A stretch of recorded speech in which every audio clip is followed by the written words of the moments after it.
first grade. Today we're going to be talking about objects on the ground. So those are objects that you would see outside your window when you looked.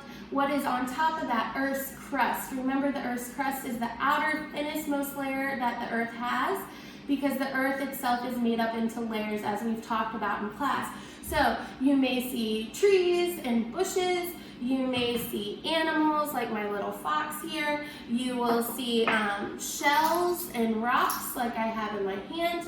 And you may see vehicles and houses like we drive every day and live in. So we're going to talk about how the soil is made up of layers as well. So on the Earth's surface, you will also see butterflies and birds. And I want you guys to realize that even though they can fly, they are not a part of the sky because they have to nest and live in the ground as well. So if you happen to see a question about if you would see a bird in the sky or a cloud, make sure you click that cloud because animals do have to take a break. You do see birds fly to the ground to eat, to get worms, and to do their nest.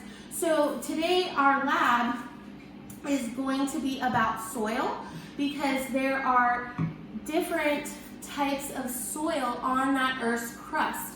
So objects that we would see every day but might not realize that we're seeing it. So for this lab, if you would like to follow along, again, parents, please remember they do not have to do the labs at home. That is why I am videoing them. But if you have some extra time or you think it would be fun, you can follow along and do them too. So for this lab, you will need a clear bottle, but make sure it is smooth.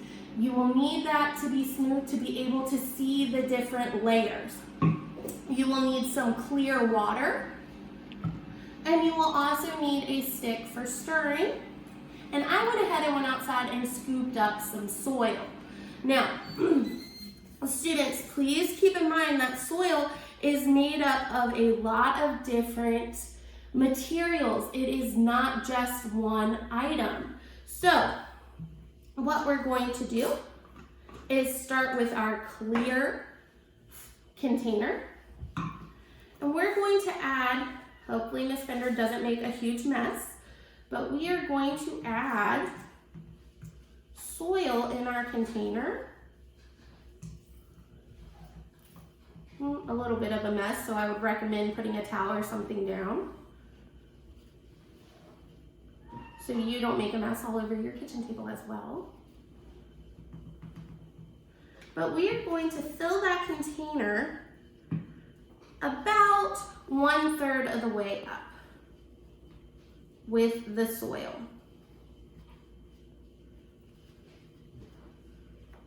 Now, I will say from all the times I've done this lab, I would recommend, and I'm sorry I should have said this first, a container with a lid.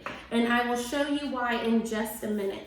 But after we've added about 1/3 of soil, we're going to almost fill the rest of the container with water. So go ahead and fill it up pretty much to the top, only leaving a little bit of room. So almost to the top there. Now, this is where I recommend the lid because you can use your stirring stick to stir up everything like this.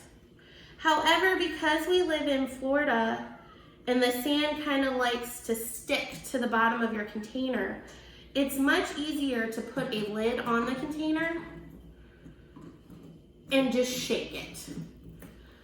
The same results will happen whether you stir it or shake it. It's just you'll see a little bit better of a mixture when you shake it.